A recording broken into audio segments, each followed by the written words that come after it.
we are playing whatever game we want to play, right? Like we come to this life and we can play a big game or we can play a small game. And I think on some level, we know we're meant to play a bigger game and we want to. But quite often, the reason why we don't is because we don't even see that, right? Maybe that's not modeled for us when we're kids, those different ways of showing up in the world. And so we kind of assume that maybe life is just the way our parents lived life, you know? And the truth is that there's so much that we can do. There's so much that we can create, and we can kind of play whatever game we want.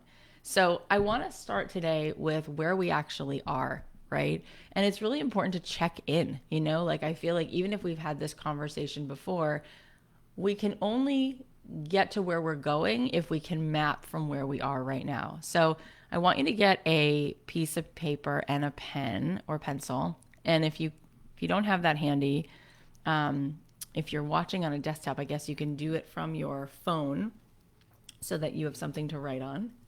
And you guys, thank you for your grace. Like, honestly, I would have had my hair like blown out, but my awesome hairdresser, first of all, it's COVID, so I can't go to the hair salon. And once in a while, she'll come here and meet me in the backyard and she'll have a mask on and whatever. But yesterday, she had her friend had this horrible thing happen, and she writes me, she's like, my friend, I had to take her to the ER. Do you want me to come over after? I'm like, no, you barely, I'm okay with you coming at all. Like, you can't come here from, so I have to just show up like a normal human being. And so thank you for being so cool with me. And anyway, so we're going to dive in. So do you have a pen and paper handy? Let me know if you guys have a paper and a pen. Do you have a paper and a pen? Okay, cool. So just a couple things I want you to write down. I want you to write down, like, if you can ask yourself, you know, there's always a part of us that's like really plugged in to our deepest knowing and our deepest wisdom. And if you can zoom out and talk to that part of yourself, the question is, what right now do you really want? What do you really want right now? And the second question is, ask the deepest, most wise part of yourself, what's in the way?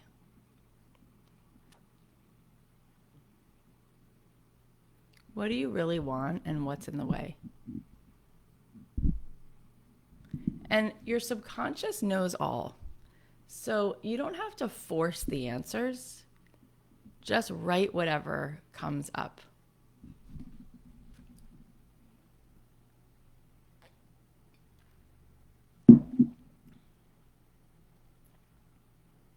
And then we're going to do an exercise together. So I want you to take out a blank sheet of paper. And what you're going to do is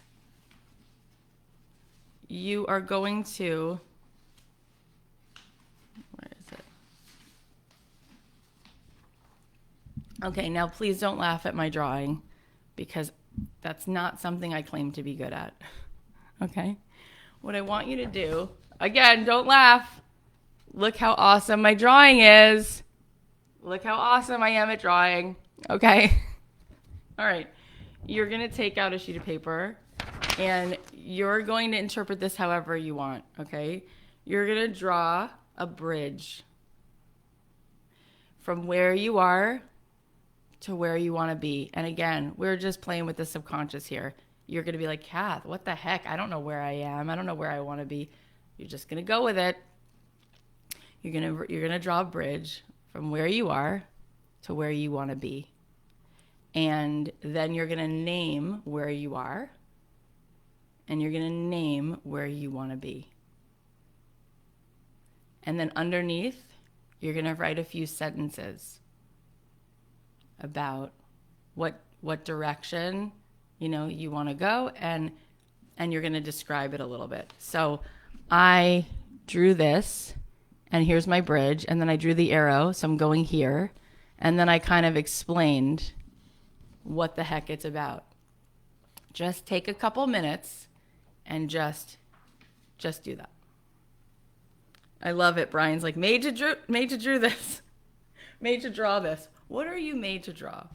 Please. This is full catastrophe right now. It's like, we're moving. There's nothing in this office. I'm live. We're here. Hair's not done. You guys are very kind. Okay. Take a second.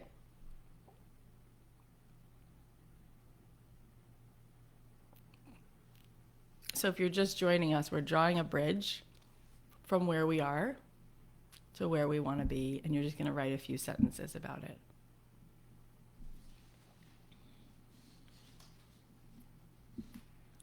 Your subconscious knows you. Just trust it. Just trust it.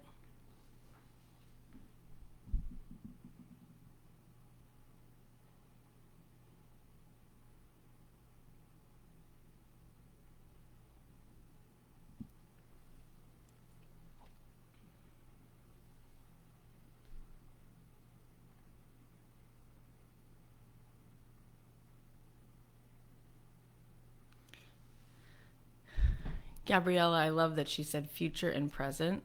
So that's actually what I named my places, present and actually I named mine past and present. But that's just what my subconscious told me, is that where I am is in the past a little bit and where I'm heading is the present, which is kind of interesting.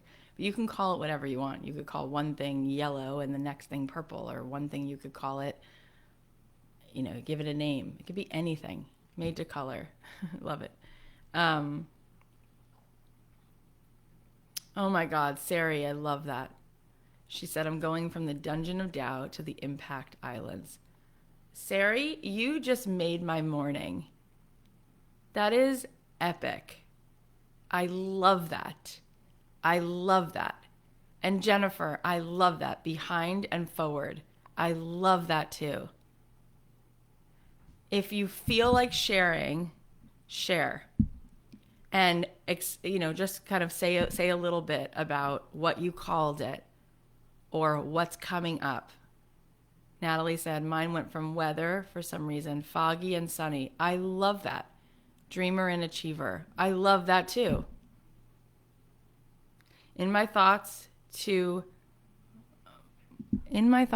I am more than my thoughts. I love that, Gina. Future of freedom. Cloud of doubt to queenhood. Oh, yes. Going from doubt to success. Comfort zone to uncomfortable. So good. Creating it and doing it. Getting out of my own way to transformed. So good. I'm going from darkness to my promised land. Moving from stress to love, happiness, and purpose. From a complacent place to an exciting, living, free place. Here and now to arrive. I'm going from fear to confidence and freedom. Today to very soon. Fear to security.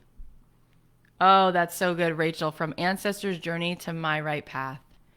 From being an expert to sharing my expertise more widely. I'm leaving fear and crossing the bridge to work remote from any beach I want. Jennifer, I love it, and it's so specific and awesome. Shadows to the light. Sacred hatchling to thriving and confident queen. Oh, that's so good.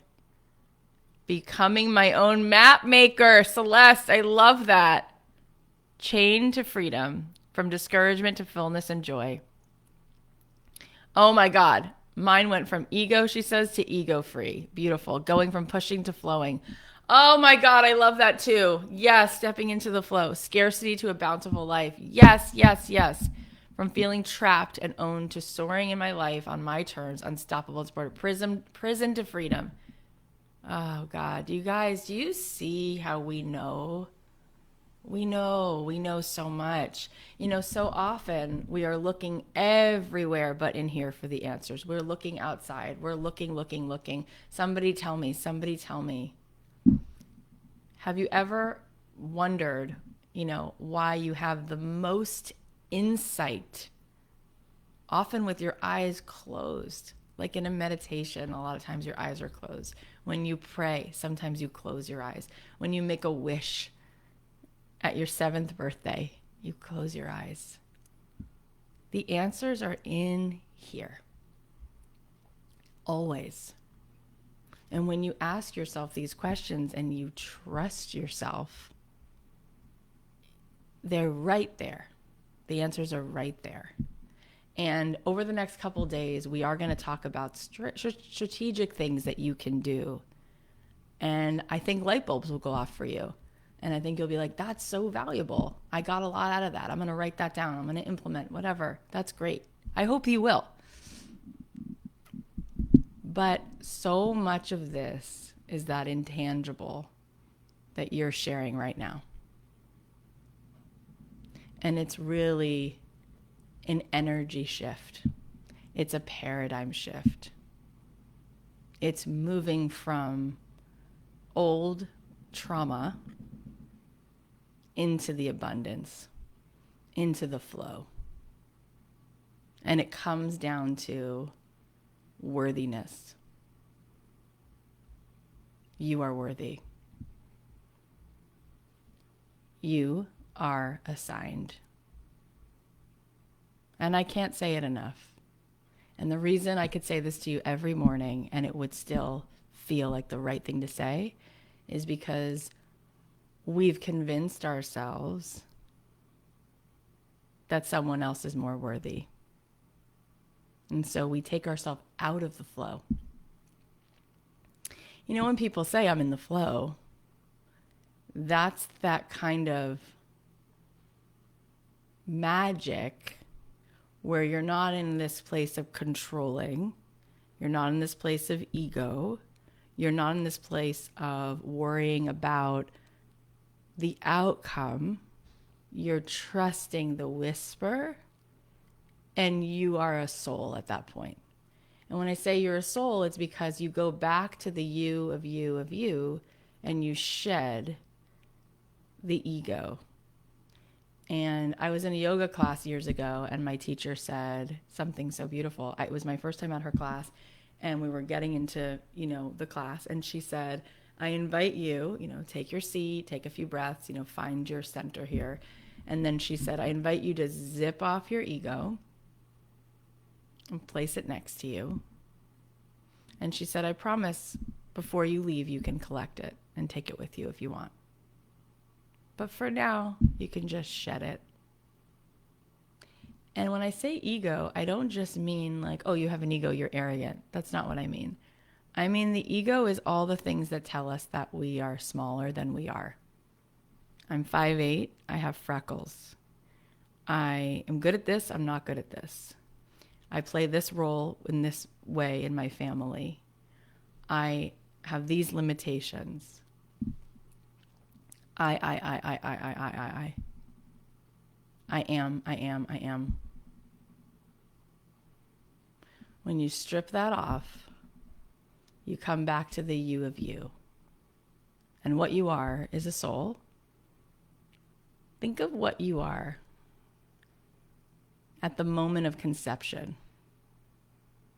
Life force, energy, magnetic energy. And then, you know what happens? As kids, it's not what's taught, it's what's caught. So every single belief your parents have about themselves, they feed to you. But you're a truth seeker. That's why you're sitting here right now. And so your whole life, you've been like trying to pull yourself up out of that hole because you know that's not true, right?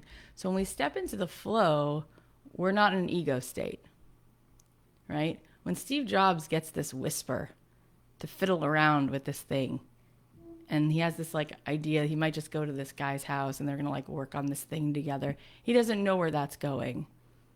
He's not saying, who am I to do that? Right? He's just kind of like going with that. When I have this idea, like, I just kind of feel like starting a podcast. If I go to the ego, I think, well, who am I to do that? What are my limitations? What are my abilities? Who's in my audience or my lack thereof, right? You step into the flow and you realize this is energy and go back to the source, right? And when we're in that place, sky's the limit, As my Rabbi David Aaron says, you are a masterpiece, a piece of the master. So whatever you want to call it, life force, God, creator of the universe, higher intelligence, every single person has access to the same well of you're either here or you're not. And if you're here, you have access to that infinite flow. That infinite flow. And when we just did that little exercise, you can kind of feel how we kind of get stuck in this limitation, right? And when we can kind of scoot out of the brain and just go ask ourselves these questions. And that's why, you know what's so cool about like drawing a bridge? Okay, this is what I want you to think about as a habit, actually. When you start to draw, especially when you're drawing a person that looks like that, because that's how I draw a person. So all the bets are off, right? Because I can't try to get an A+ on this picture because I'm not really trying to access that part of me. And so drawing and asking yourself these questions, you won't believe what starts to come up, right? So the reason I called this arrive, we could have called it anything. Achieve. We could have called it, millions. We could have called it anything. Success, superstar. Arrive to me is let's arrive home to ourselves. Let's greet ourselves at our own door. And then let's arrive back in the flow. Let's get on that path that all the magic makers just get right back on, right? And let's let go of, I'm not this, who am I to do that, right? Let's just step back into that flow of worthiness. It's kind of like, imagine an iron or a toaster. Let's think of a toaster because I don't really use an iron. Picture a toaster that's on the counter. It's not plugged into the electricity. What can it do? Nothing. What can it accomplish? Nothing. It just takes up space on your pretty counter. What happens when you plug it into the electricity? What can it do? Everything. So we have the capacity to do amazing things, but we unplug ourselves from the electricity. We unplug ourselves. And we know it feels the best when we plug back in. And when we plug back in, it is scary, right? What's going to happen? And are we going to be up to the task? And that means I have to kind of confront all these things that tell me you're just a toaster. You're just a piece of machinery. It's like, no, wait till you plug that in. Now you're going to be able to make fire, right? And when you have the ability to make fire, think of everything in the world, right? Everything that we can create. You need fire. You need fire to make this computer, fire to make this microphone, fire to create this plastic that this cup is in. Fire, right? So we need to plug back in and trust. Trust it. There's so much more wisdom in that than in this. I want you to do something else, okay? It's along the same lines. Okay, I want you to take a sheet of paper and fold it in half. And on one side of the paper, I want you to draw the problem and the solution. Whatever the heck comes out. The problem and the solution. So you're going to think about, right? What's the struggle? You were just writing about it. You from doubt to freedom, from this to that, right? You something's coming up. You're aware there's some problem there. I want you to take a sheet of paper. Just trust your subconscious, guys. Just trust it. It's all with you at all times. You're going to take a sheet of paper, you're going to fold it in half, and you're going to draw the problem and the solution. And then you can write a few lines about what you drew. Take a second. Go for it.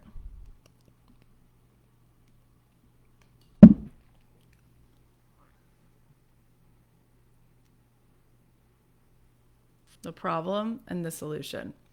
Take your paper, fold it in half. Let your soul run with it. Let your subconscious talk to you. I love you guys. It's so early in the morning for some of you, and you are so here playing full out. I love Carolyn. She's like, leave it to Cathy to make a paradigm shifting analogy about a toaster. That just came to me, the toaster. You're right, that was pretty solid.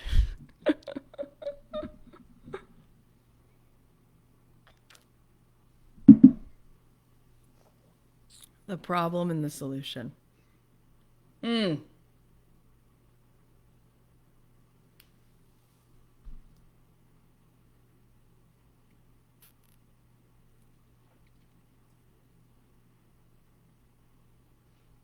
going to give you guys a couple minutes, and then I'm going to start to let you share what's coming up if you want to.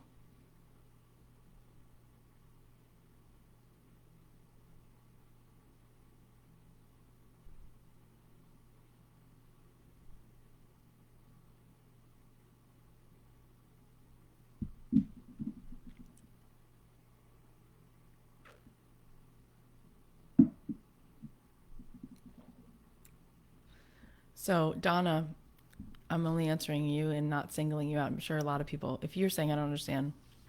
So what we're kind of doing right now is we're just in this flow, right? We're just going into that flow state. And you don't have to know so much. You just kind of see what comes out. Like when you ask yourself, what's the problem and what's the solution? It's like your subconscious might know the answer to that. We're just trying to see. So I want you to draw the problem on one half of the page. You can draw that whatever it looks like. It could be a bunch of lines. It could be words. It could be a picture of a tree. What does it mean to you? How would you draw the problem? And you fold the paper. And then on the other side, you draw the solution. What does the solution look like? Maybe it looks like these lines are straight. These lines are wiggly. And that's the problem and solution. Then you just write a few lines about it just to see what's coming up. What's the problem and what's the solution? Because I guarantee that you probably know a lot more about it than you think.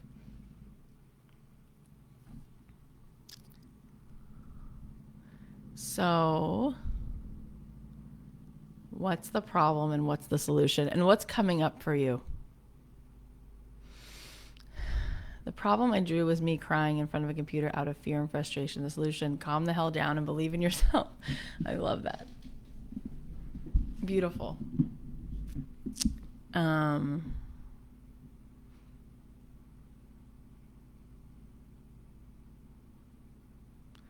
problem is I stress way too much about not making money. The solution, trust the universe because it's helped you do so before and will help you again. Problem is I listen to my head and try to rationalize everything. The solution is to learn to listen to my heart. Beautiful. A clock with too many arrows of competing demands all going out. Solution, not as many arrows. Some arrows coming in as I allow myself to receive. Beautiful. Solution is exercise and keep positive attitude and maybe surgery down the line. What came out was I have people in mind that won't like what I'm doing, value what I offer, understand how I'm serving, and I think of them too often. So Jennifer, when we say stuff like that, which we all do, by the way, you are not alone, definitely not. When we say people won't value what I'm doing, people won't like what I'm offering, I want you to change it to I won't value what I'm doing. I won't like what I'm offering, right? And then say, is that really true? And you'll realize, no, that's not true. That's just a part of me, right? Because we're projecting. No one else can make us feel sad without our signing off on it, right? Without our consent, no one can make us feel anything. So the things that we worry about people feeling are the things that we feel about ourselves. And so when we just get into a place of inquiry around that and say, well, do I really feel that way? Is that really true? And then we can kind of go to this other part of ourself, right? Step out of the ego, and that part of you that kind of can feel when you kind of come out of that. We've all had moments where we've stepped out of that ego state, out of that limiting belief state, and that's what makes it feel so good, right?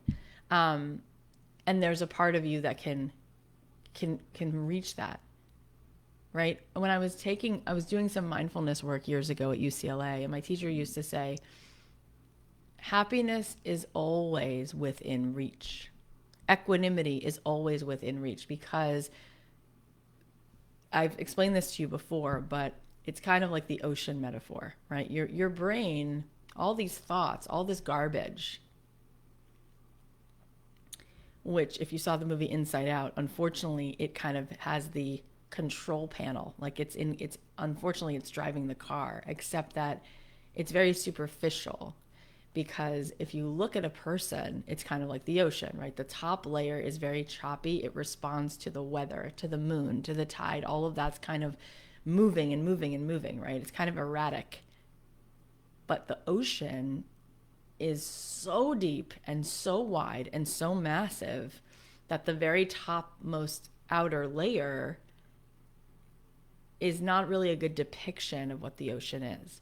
Because if you go down 6 feet or 9 feet or 20 feet or 100 feet, it is deafeningly still.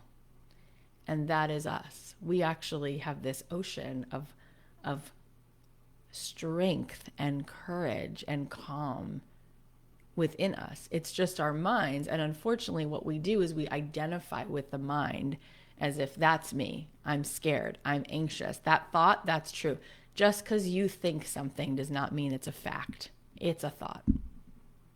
Thoughts are not facts. And just because you think it does not make it true. And just because someone else said it and they think it about themselves does not make it true. And the reason I'm sitting here with you in this place is because a lot of times, you meet people and they have all this prescriptive wisdom for you. You want to be successful? Do this. You want to lose weight? Do this, do this, do this, do this. It's like, wait a minute. Like, in order for me to make actual change in my life, I have to start from where I am. And it's so much more simple than all of that tries to make it, because you are already here. You are complete and you are whole. And everything's already been done.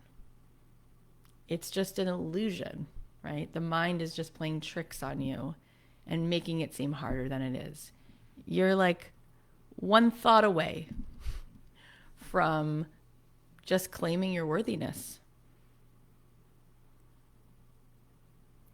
So I want to try something with you. So we're doing a couple exercises to kind of take us out of the place where we usually interface with the world, which is like in our head, in our ego. It's all, we don't really like allow that stuff to come out enough to come back home to ourselves. So just as we're sort of moving into this, I want you to close your eyes for a second and feel it in your body where you live energetically when you believe all that stuff. How does it affect this, the tightness in your chest or the feeling of your shoulders? Are they a little bit like, hunched over? Or are you sitting a little bit, slumped? How does it feel when you kind of just sort of plug into all that limiting stuff?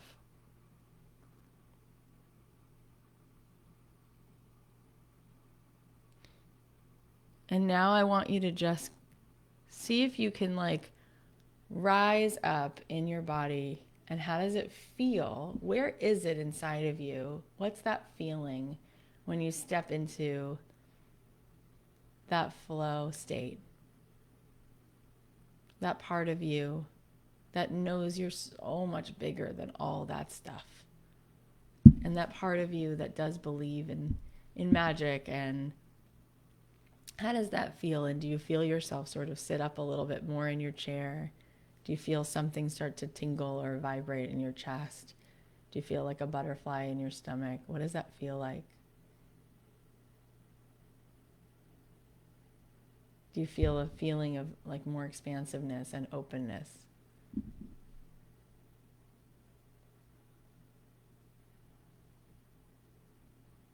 So this is it, right? This is where we need to just check in for like 30 seconds, give ourselves permission to leave that little box and come into this expansive place.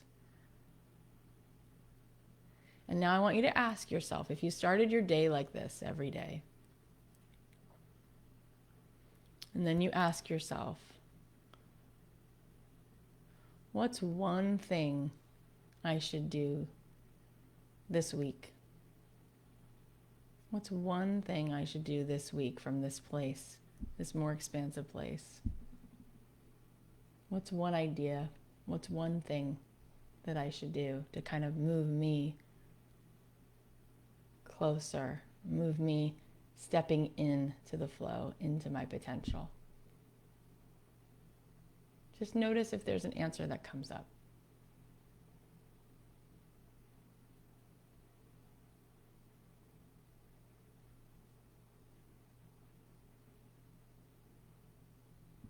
You can open your eyes and just tell me if you feel like sharing in the chat. What's one thing from that place? You know, I've met with business coaches in the years, and I have friends who are all very successful business people, and sometimes I'll bounce ideas off of them. And my really brilliant friends or mentors, whenever I'm around someone who really gets it, and they ask a question about like, well, what should I do? Or where should I go with this? And I start to bring in like logic or ideas from here, you know, they will often say, Cathy, every single thing that you've created has been from here, right? Has been from stepping into this just feels right, right? This just feels like the right next move. And it's amazing how we often don't trust that at all. We just don't.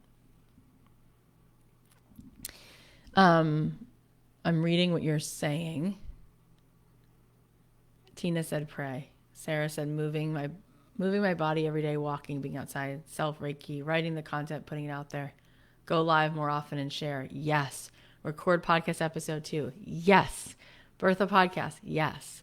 I can finally start recording my podcast. Yes. Giving myself love and grace and downtime. Yes. Get the podcast going. Gina DeVee's prayer, let me be of use. May I be used. Yep. Amen. Restart my morning meditation practice. I let it go. Pitch my music and believe I have something to offer that someone needs. Yes. Make a connection I missed weeks ago. A shiny breadcrumb not followed.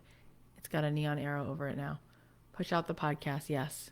Making sure I've got all my opt-ins and landing page ready to go for my 5-day date and program. I love it. Go live more often. Acknowledge the fear and invite it to a very safe and healing area. Yep. Believe I can make a difference. And I'm like, yeah. You guys, you're so needed. I posted on Instagram the other day that you are the answer to somebody's prayer. And it's true. I mean, all the things that we're saying, it sounds cliche. It sounds like we've heard these things before. We can't hear them enough. There's only one truth, right? And we need to hear that one truth over and over and over again. So don't feel as though because you have something to say, right? If it's not new, what's the point? It's like when Adam Grant was on my show, he said, it doesn't have to be new as long as it's true. We can never hear it enough. Never. You know, all those years that we spent in school, no one taught us to love ourselves. All those years that we spent studying for chemistry tests and writing papers on To Kill a Mockingbird, we weren't studying what it means to connect with ourselves, to connect with other people, right? And so there's so much loneliness and brokenness, and every one of you is needed. Every single one of you. It's just the way it is. You know, do you ever stop and say, wow, people quote what Michelle Obama just said, what Oprah just said, what, name the person. And it's like, is it really different? Is the message really different? Or can we just never hear it enough? Right? So each of you giving yourself permission to play, to create, to share, to express, it's so important. It's giving other people the permission to go and do the same. And all of those stories are so nourishing and needed. So nourishing and so needed. I wish they would teach that in school as well. Beautiful. So it all comes down to worthiness, you guys.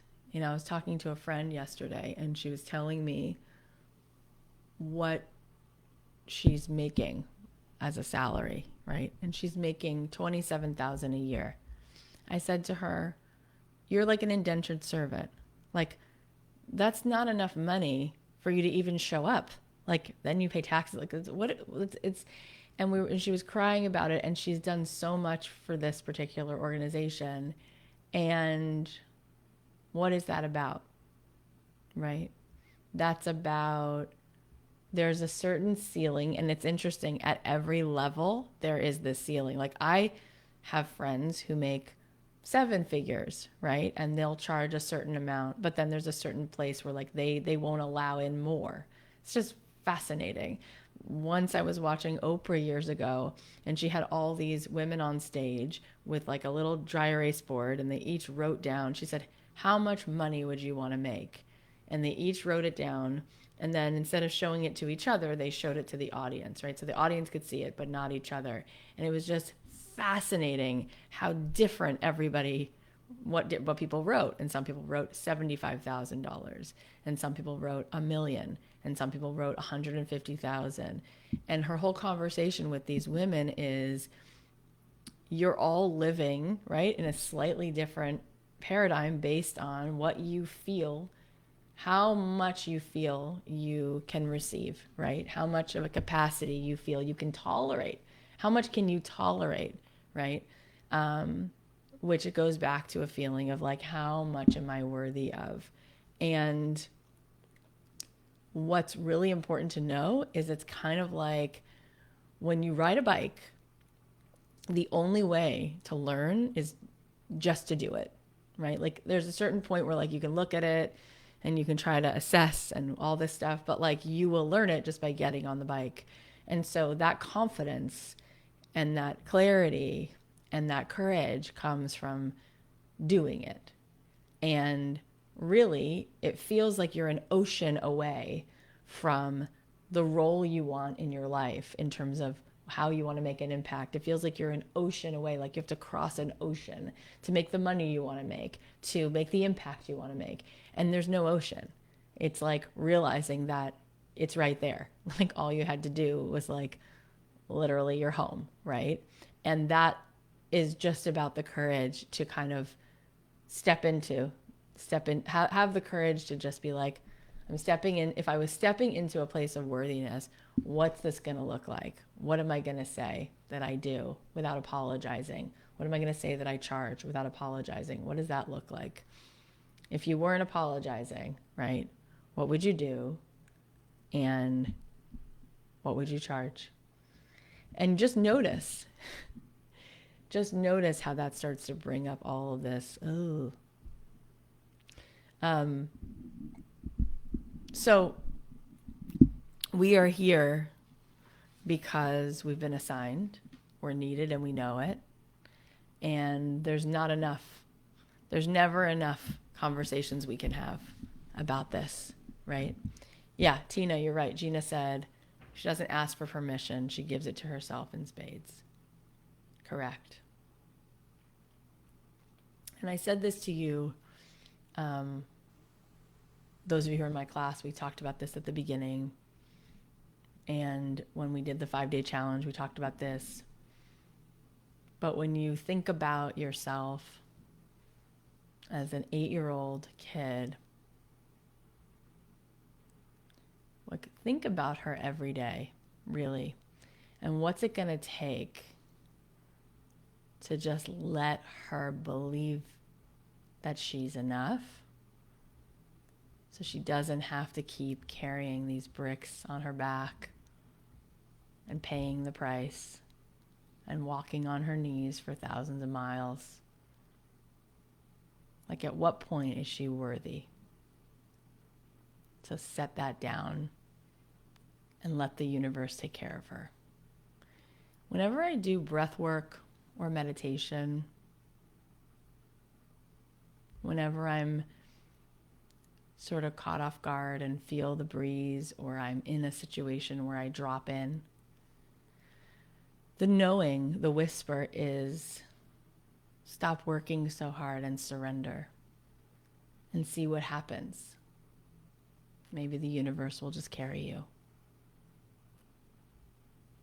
Maybe we're making it harder than it needs to be. Just maybe. And maybe the cost of admission is the courage to try on that worthiness and to put that on every day. I am worthy. And at some point, you guys, we realize the world is waiting for you to feel worthy, because everyone wants a hero. They're cheering for you. How often are you on Instagram and you're loving, I mean, there's many, many people you probably follow, and you love that they give themselves the courage to show up with their hair messy, or share something they made, their hand lettering, or talk about something they're going through. You're rooting for them. We want the hero. We you know why we do this with celebrities? You know why we have this celebrity culture? And in the UK, you know, they have it a little bit with like the queen culture, right? Because we want someone to believe in themselves, because we want a vicarious, we want that. We're wishing we could do that. And so we want heroes. We want to make people into heroes. And it's the same thing with people when, you know, sometimes there's a person who has a lot of good, but there's also like part of them that's not that great. We don't want to sometimes see the not so great part, because we really want a hero. So we're sitting here thinking, who am I to do this? Who am I to do this? It's like the world is hoping that you come along and believe in yourself enough that they can believe, right? So kind of feel into that for a second as we're gonna get ready for the next session, and we're gonna start talking about some strategic things. But I think the word is surrender. If you want to arrive home,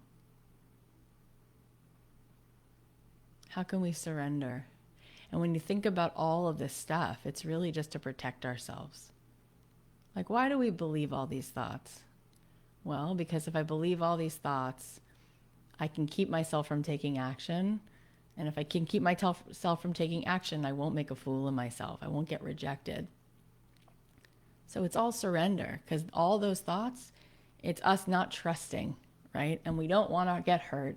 So we put the brakes on. We put all these, fail safes in place so that we won't fall. But what if we trusted that there's a design, and that there is some higher intelligence, some creator, we can call it whatever you want. And for some reason, we were all here. When you think about it, like, there's all this universe, right? It's like just goes on and on and on and on and on, who knows for how long. And in the whole universe, there's one speck of life called this planet Earth. And we're on this one, we won this lottery, right? This life lottery. We're on this, blue ball that's got some life on it. And we're here at the same time in history. We happen to be here at the same time.